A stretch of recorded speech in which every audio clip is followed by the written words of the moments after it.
This is the game we're playing. It's the planet. That's our planet. You know, we don't really have a lot of range outside of that. Like, we can throw little satellites up around it and, you know, skip off to the moon for a day or two, but we don't, like, that's pretty much the game. This is called the Dymaxion map. Buckminster Fuller made this as a way to show all of the Earth's land masses. So it's a way to look at all of the Earth's land masses without distorting them. It's a really different way of breaking it up with triangles and taking apart a circle. But essentially, what we're doing, what green design is about, is like new perspectives. Like, how do you look at the world with a new perspective? And so he was trying to say, like, you know, our perspective from the beginning is totally skewed. Like, even the map that we look at the planet with completely distorts the reality of the planet that we're on. I love this look that you're making. I know, it's really different, right? So yeah, this is not a new idea. Buckminster Fuller wrote a book, a really brilliant book called 9 Chains to the Moon, just talking about the dilemma of our planet and how we are consuming our resources faster than we need to, how we're spending tons of money on, you know, weaponry, whereas if we put that same amount of money into livingry, we would end up with a higher standard of living for everyone on the planet than anyone knows today. So just to give you some perspective on where I'm from, this is Sycamore, Illinois. This is a little tiny town about an hour west of Chicago, and it's a town of like 10,000 people. You know, I think cities is a really great place. It's mostly what I'm going to talk about today. It's a great place to look at how do we come up with real solutions for green design, because cities are complicated. They are a big problem. What's really interesting is this town of 10,000 people is also the same as the daily traffic of the Sears Tower. So my little town that takes up about 2.5 square miles fits into this one building. So you can see how cities are also a really interesting solution set where, you know, if you just, these maps are on the same scale. So like that's Sycamore, and that little red box is the Sears Tower. If you're just looking at like footprint, our global footprint, you see how the city is actually a much more effective mechanism for dealing with problems of sustainability. Now I'm going to bring us to New York, actually. New York is kind of curious because about 150 years ago, we spent like $68 million, which today would be over $200 million, to make a park in the middle of New York.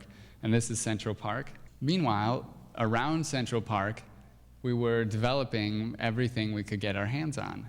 And in a very short period of time, you know, really in the last like 200 years, we've taken all the areas around the park that used to be beautiful, wooded, forest-like areas, or at least like grassy plains and green areas, and we've totally converted them into what looks like a desert. And really, like, if this was a natural phenomenon, if this weren't happening by human intention, it would be called desertification. So what used to be like a really cool, beautiful, green, like fresh, moist environment became a desert. It's like really hot during the day, really cold at night. It's not that anyone was like, oh, cool, let's build a desert where there's this beautiful stuff. It's not like it was someone's intention to go out and just rip apart the earth and make it inhospitable for us.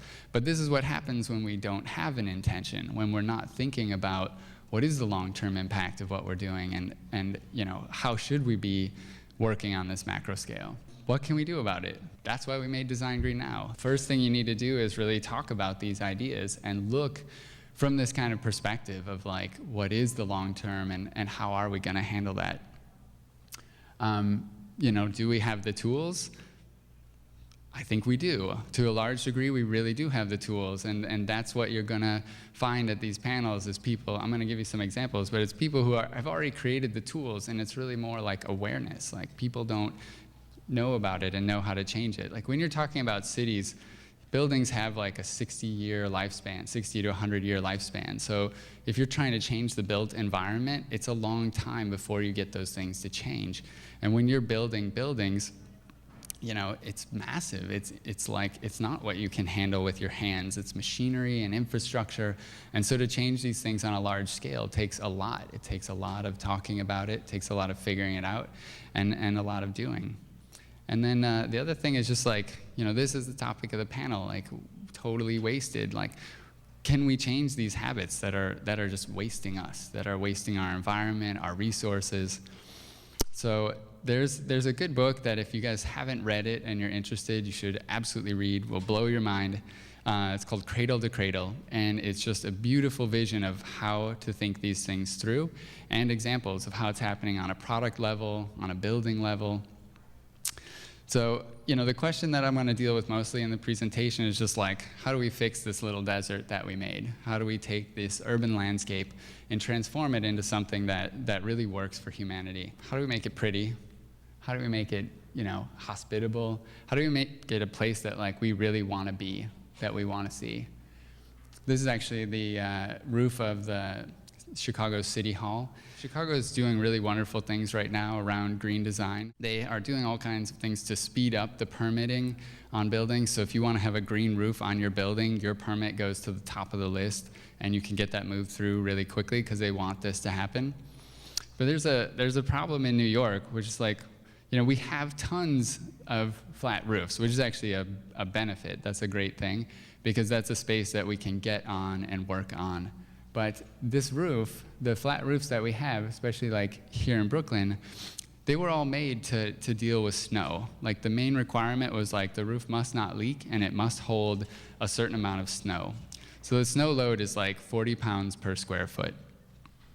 So the problem with trying to put a green roof onto one of these flat roofs in Brooklyn is that dirt is really heavy.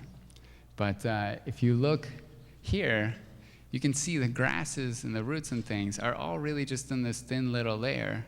And everything else down here, like there's not really a lot of roots. It's really just a base, like a medium to grow the grass inside of. So we've got this really heavy dirt, and we have these kind of fragile roofs.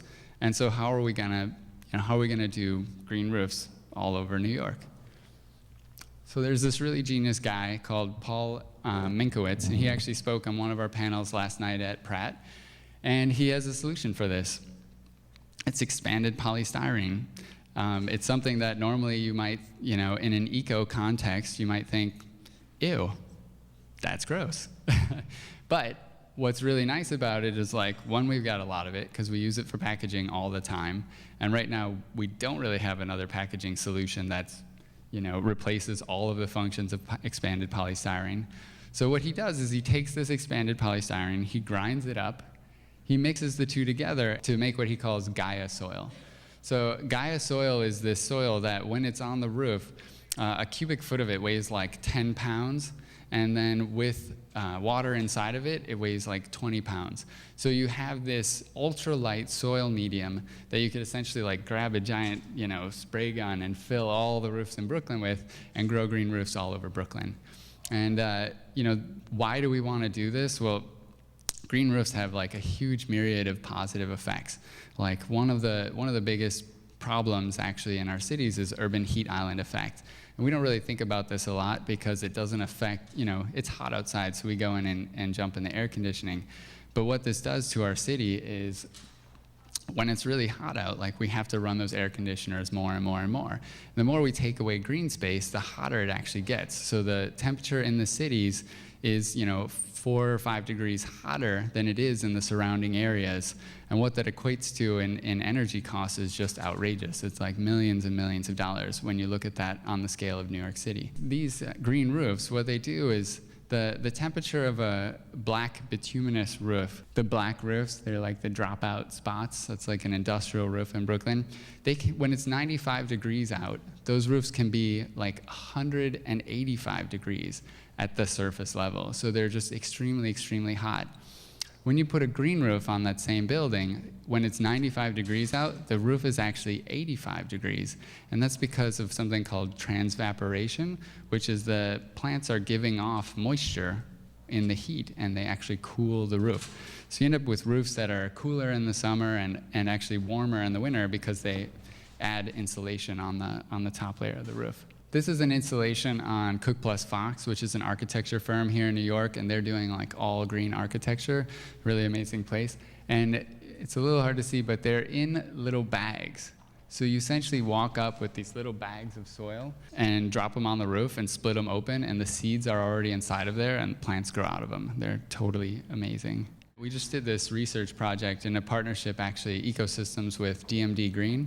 And we're looking at, how can we take that even further? How can we go beyond, just taking a space and making it, a little cooler, a little more moist, and actually make these productive spaces. We're like the rooftops of New York City are the largest wasted resource. We're doing nothing with them.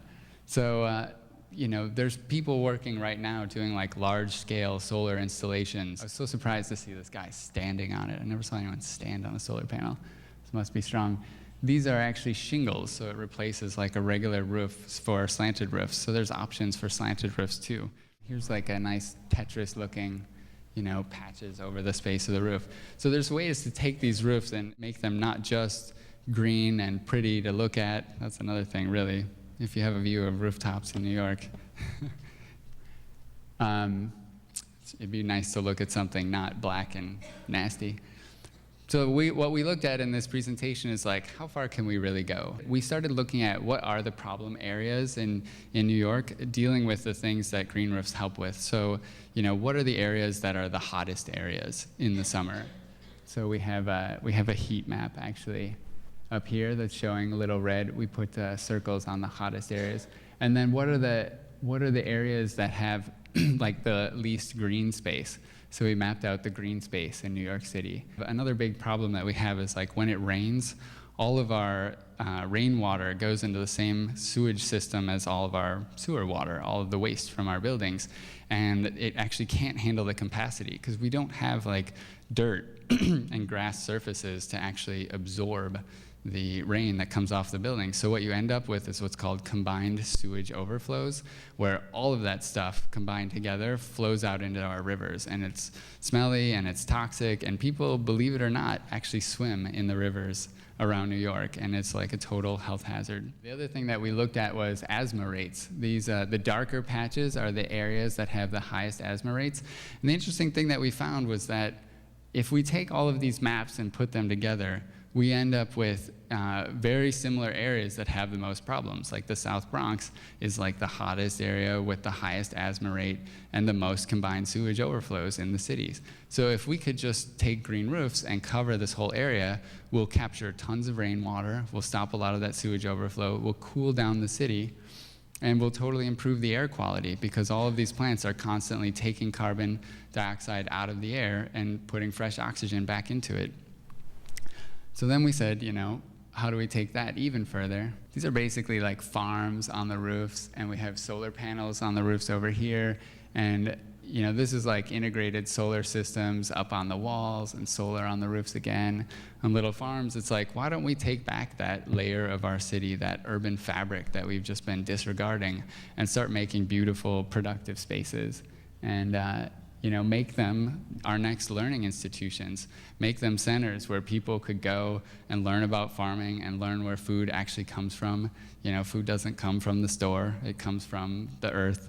So, how can we bring that stuff back into the city? And so that's what we've been looking at ecosystems, and that is what we would really like to see happen here in New York City. I thank you a lot for your time.